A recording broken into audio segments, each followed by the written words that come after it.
My name is Jasoni. My artist name is SLIT. That means Saving Lives in Time. I'm originally from Middletown, Ohio, and I do music, and my main genre is rap. I started performing at a young age because I took choir. I started taking choir around third grade, and when it came to actual just like choir music, I mainly just I guess it was just my surroundings. Honestly, I would just hear it all throughout the home. Moms would play. She would play a Fantasia or TLC back when I was a kid. And it was a lot of different artists and a lot of different songs. We have Fantasia, Mary J. Blige, all these amazing artists, Janet Jackson.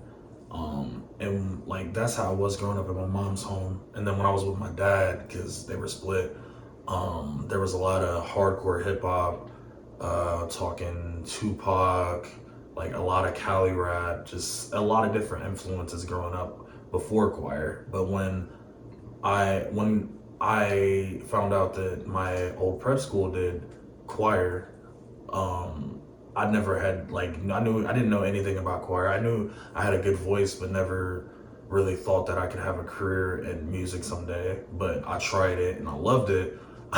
um, my fondest memory is probably when I did the Little Drummer Boy solo, and I think that was about like fourth grade, and I did it when I had a terrible, I don't know what flu it was, but it was just a terrible flu. But I pushed through, and I knew that music could probably be something that I do full time one day. Damn it, my empty. Damn it, my empty. Put them hands up.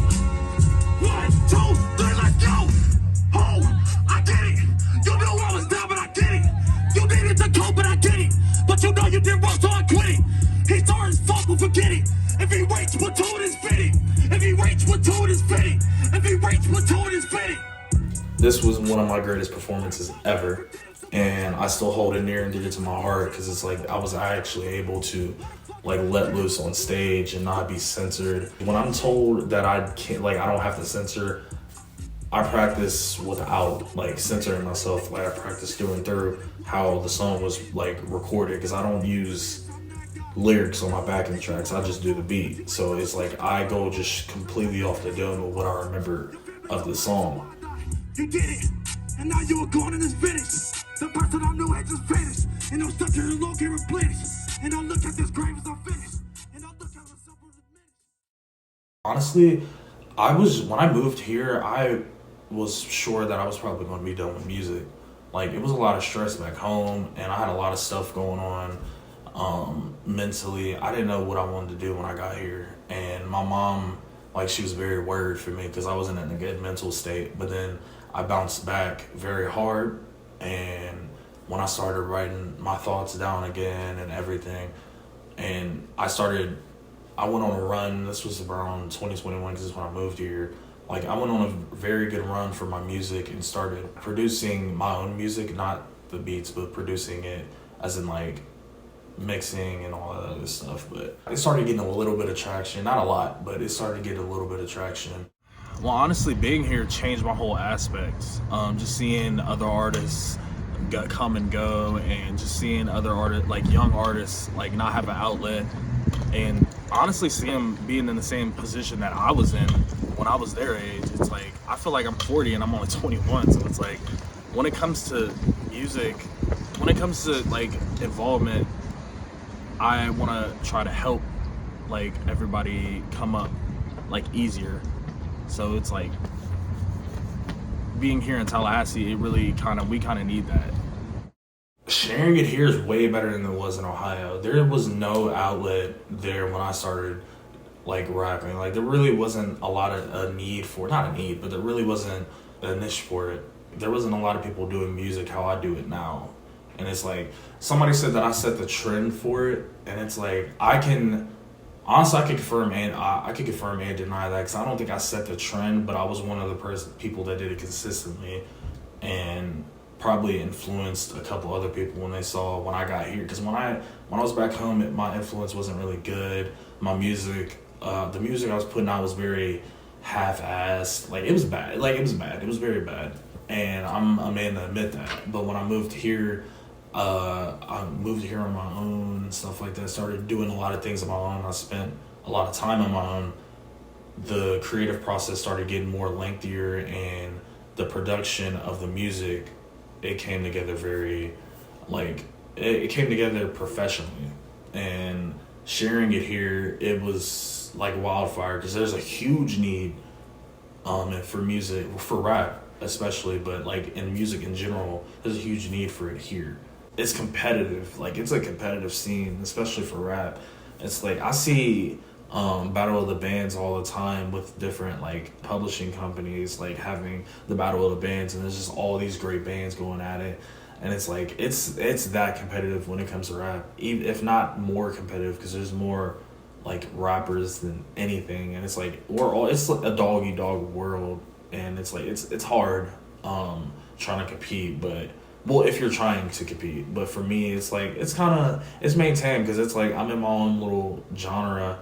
Like I have like so many subgenres that I'm a part of. It's like I'm fine being where I am now. And it's like, if I ever get traction from this stuff, then I'll pay homage to the people that actually like was there and listened to my music, or like even just heard my voice and like listened to my story. It's like I'll pay homage to that. But if I never get anywhere with this, that's perfectly fine, just as long as my voice gets out there and I help the people that need help.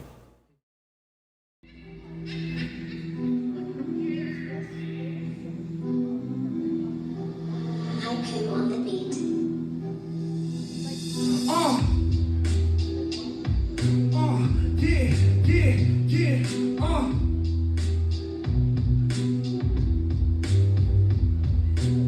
I'm about to death while they take me on a courageous journey. The suicide in the world burning, I'm on a journey. I sit there laughing and think about all the things I'm learning. Cashing checks and getting sex, the things I'm earning. There's more than life than bitches and money, shit is easy. I'd rather have in a beach than being cheesy. These 20 bucks told us to die, this shit is crazy. But that's their plan for us to die, they press me sneezing. Yeah.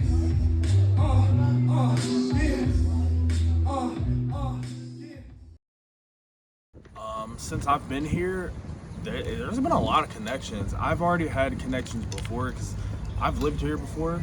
My first Tallahassee artist that I made a song with was actually St. Wallace. He's a very close friend of mine. We apparently went to high school together, I'm pretty sure, for 1 year. I didn't know about it, but when I moved, I had realized he did music, and I started listening to his stuff, and I'm like, his stuff is really good. And it's like he challenged me and made me like go harder. I started looking at it from a third person point of view. I'm like, I really love his music, and it's like we could collaborate someday. So I hit him up, and we ended up making our first song, Kiba, or Kibo, and it was great.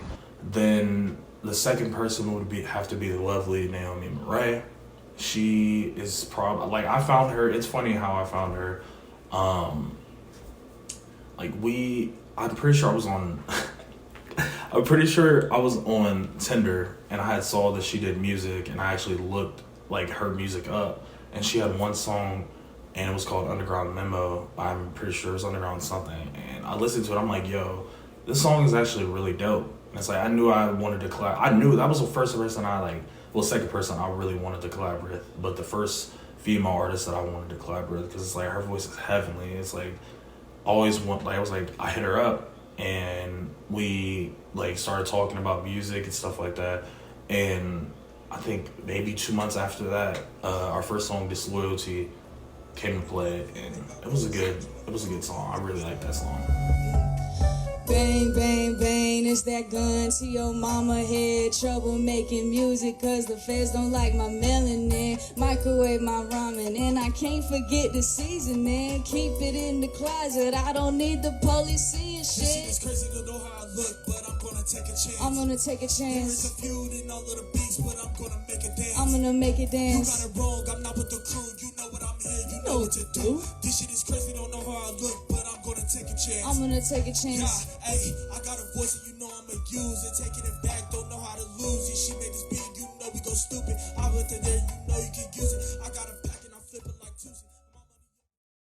Like, that song was amazing, and it's great to perform with her every time we do. Like, we've performed at a lot of shows together, and it's great because we have a lot of songs together.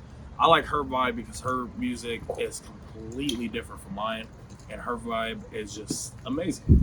And when it comes to my music, it's like my vibe is amazing too. I'm cocky when it comes to my music, but it's different. I usually, when it comes to collaborations, I don't collaborate with everyone because a lot of, like, I've had some good people that I've collaborated with, and I've had some bad people that I've collaborated with. I've had people come to me and say, hey, your music's dope, and we'll just like talk about I'll just say thank you and we won't talk about it, but then I'll listen. It'll be an artist. If it's an artist, I'll listen to their music. Like, I'll listen to their whole catalog, and if I like them, I'll hit them up, or sometimes they'll hit me up saying, hey, let's do a song, and I'll do it with them. If I like, it's all about the respect. Like, I can't just do a song with someone I really don't know that well. I have in the past, and it's not my go-to. When I was in high school, this guy had a problem with me. I don't know why, but he had an extremely bad problem with me, and he threatened my life, and I didn't really take him seriously because who would? But fast forward, I think right after my 19th birthday, he apologized for everything that happened in high school, and that he wanted to do a song, and he wanted me on his song, and he wanted to be on my song. So I was like, okay, sure. And the songs, they came out good, but he just wasn't a good person to work with. And I don't pride myself on that collaboration.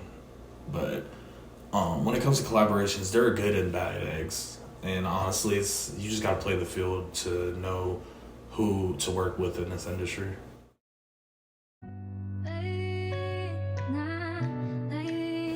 Man, that music video was, honestly, it was all in one day. That music video was actually really, really fun to do. It was my third music video, but it's the only one that I have out now. I don't know what to do.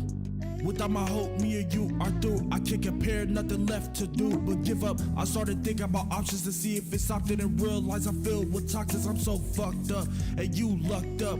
I can't compare about situations I fucked up, and I'm sorry about that.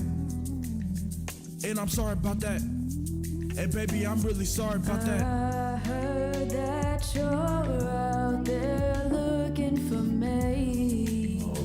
It was a great experience. Ghost, he's a part of 96 Nation, did a great job video, recording the whole thing and then editing it and then sending it to us so we could post it. It was a great experience. Me and Naomi killed it. It didn't take that many takes, and the locations were pretty quiet, so it was really nice to be able to do that. I feel like most music now, most rap that you hear is more biased things than actual factual information or stuff that's going on 24/7. I feel like people, they talk about their experiences, but they fabricate a lot of it, and it's they do it mainly for the clout of it instead of being true to themselves. And I would say that I was like that for a certain point, and then I realized something's gotta give. I really don't like rapping about stuff like that. I like rapping about real stuff that I've seen, my experiences, and I like speaking for people that don't have a voice necessarily. A lot of the times it is a clear message.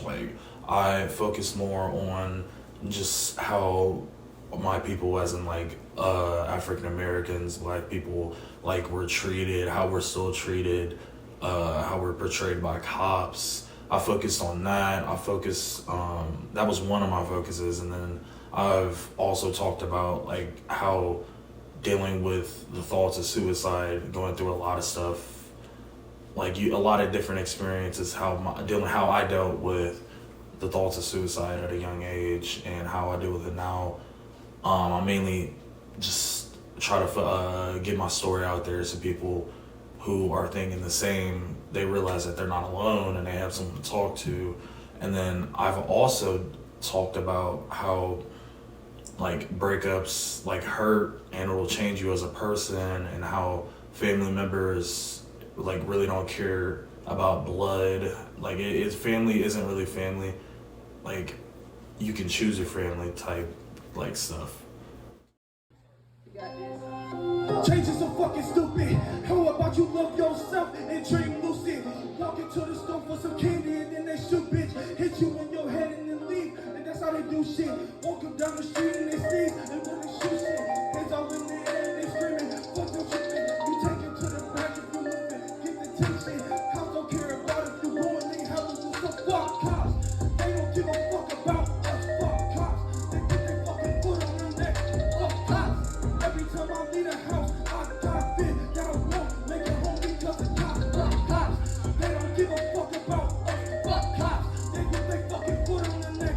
Fuck cops. Every time I leave the house, I got fit that I won't make it home because the cops. Fuck cops. For my life, cause we're making assumptions. Ignorant motherfuckers should be shooting each other instead of using your pension to take lives and instill fear. Got the whole community asking, why are you still here? Why you ain't saved little bro? Who you ain't helping my cousin? You was waking up brothers and sisters with the front of your gun and they claiming self-defense cause you decided not to rock no weapon formed in the hands, but you the one holding the Glock. Okay, now make it make sense.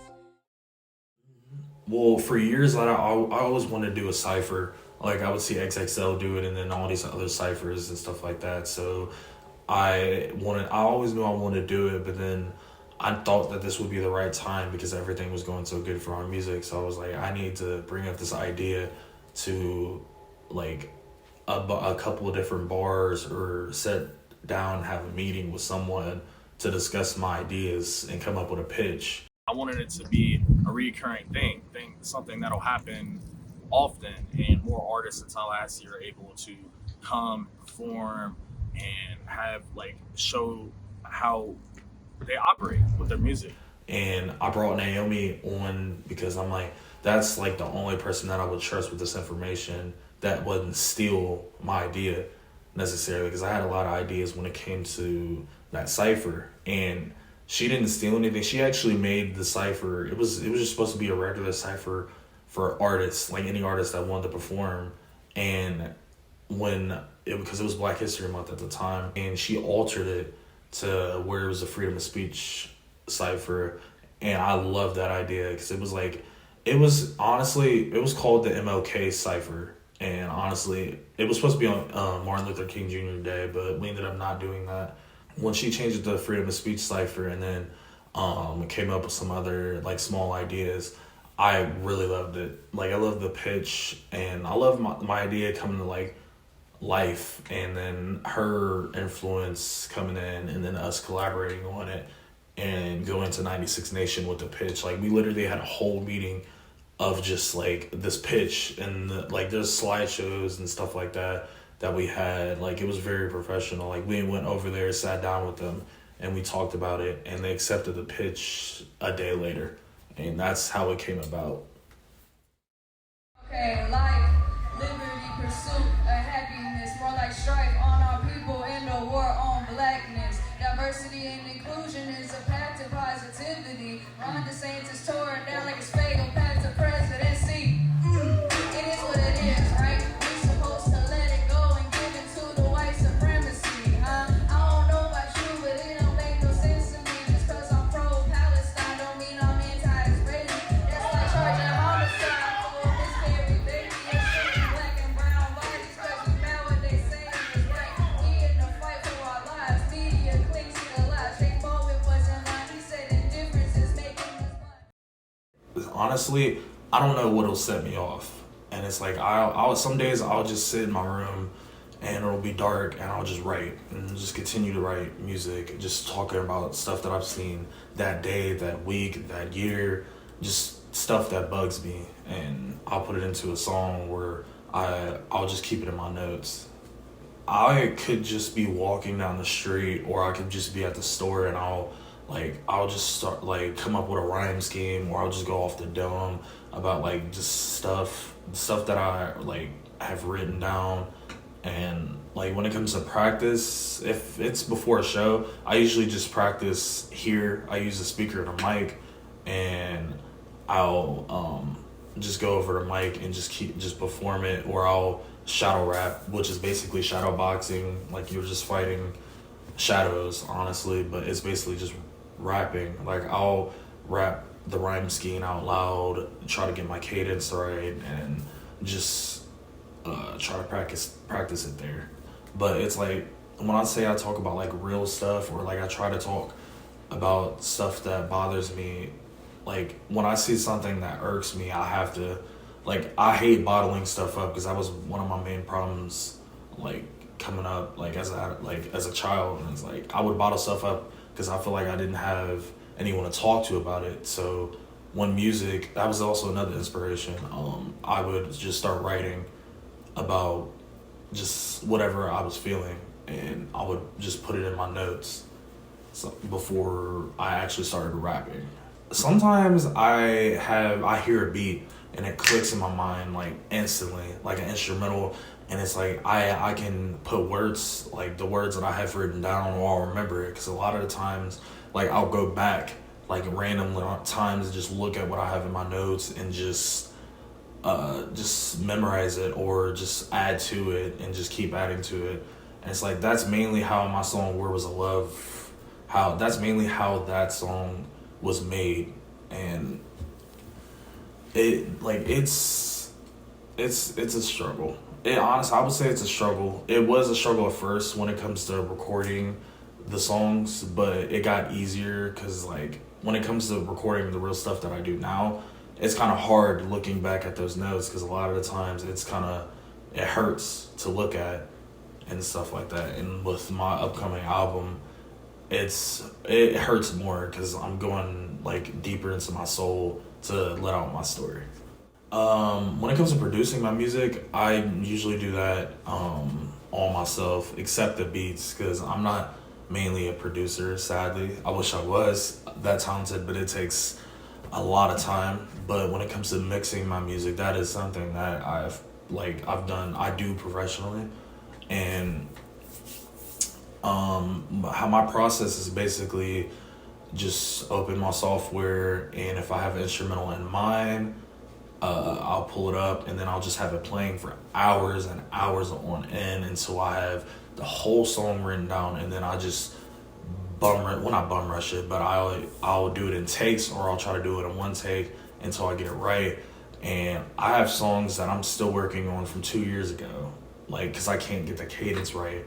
And it's like sometimes I'll lose the moment when I write it. Like I'll write it and I'll be like, okay, I have it in my mind, and then I just don't have it.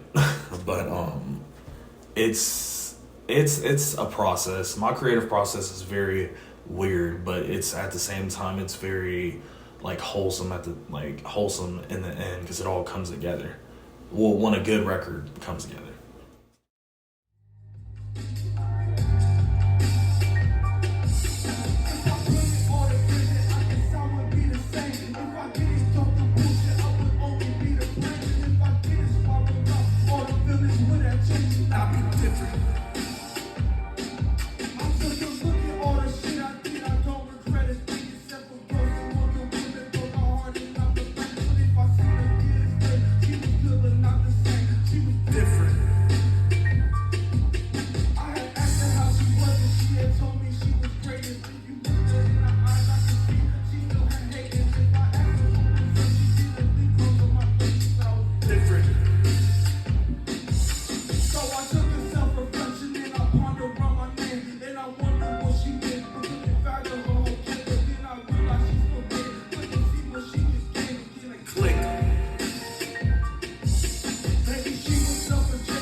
Before I moved here, my music, it was very, very shitty. It was very low quality. Like, it was very fast paced.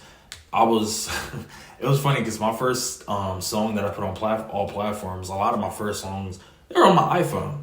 And it's like I had iPhone, like this is back when when I had a 7, I'm pretty sure it was either a 7, no, it was a 6. Would have my 6 and I would record an iMovie, and I would have my headphones and with a cord and plug it in and just record that way.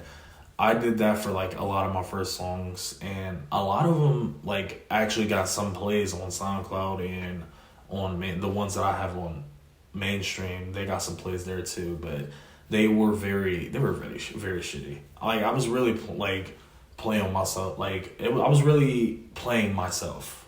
Like when I dropped them, like it really wasn't for others to listen. But like I know they were shitty, but it was mainly, my music was mainly for me back then. It wasn't like for others to listen. I put it out because a lot of people, like not a lot of people, but some people did actually enjoy listening to it. But then I learned how to perfect my craft, and a lot of people actually now like listening to my music. Honestly, music changed my life. I would say it impacted my life astronomically. It changed my life to the point where like I'm actually happy like about a lot of things. I mean, I still have thoughts that I had when I was a kid, but it's like now I know how to control that and control my anger. I know how to do this and that. Music taught me a lot. Like my favorite artist coming up, my first favorite artist coming up was Ice Cube, and he taught me, honestly, he just taught me how to just love myself, honestly, and like love the day, love the moment, just live in the moment. My favorite song by him was probably honestly Today Was a Good Day by Ice Cube. But I would try to make every day a good day. So now I'm stuck in a box, I don't know what to say. I feel bad for this woman, cause she's hurting, I'm the best. If she wanna let go, she would see another face, she be different. And I'm so sorry about your heart, I'm so sorry about the name, but you gotta let that go. We was kids, no one to blame. You can't say you love me, we was young, you just can't. But I realized what this was, after that she took it back. So I left and killing back, I feel bad but never change. I got people who look up to me and people who just hate, but I love them all to death, and I never want to change. But for now, I'm only human, and I never was the same.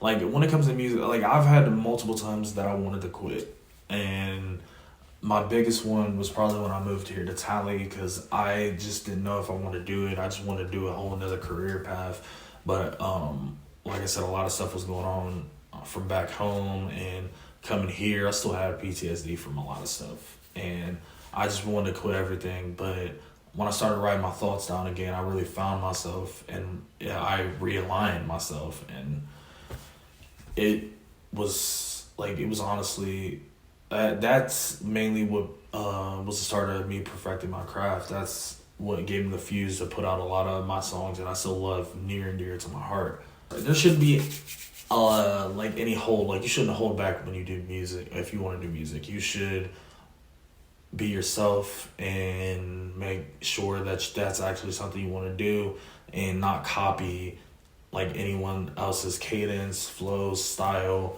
any of that. Just be yourself when it comes to music, and if people don't like it, so what? It's not like you shouldn't make music for other people's enjoyment. You should make it music that you enjoy. Like me personally, I listen to my music every day, because I always have to like remind myself of what I was and what I am now. Just me growing up from when I was 18, 17, 16 to now, because I'm about to be 22. So it's like, you just gotta keep going with that feeling. If you want to do it, do it. Like there shouldn't be anyone telling you that. Like there will always be people testing you, but you should always be yourself and never let anyone tell you that you can't do it.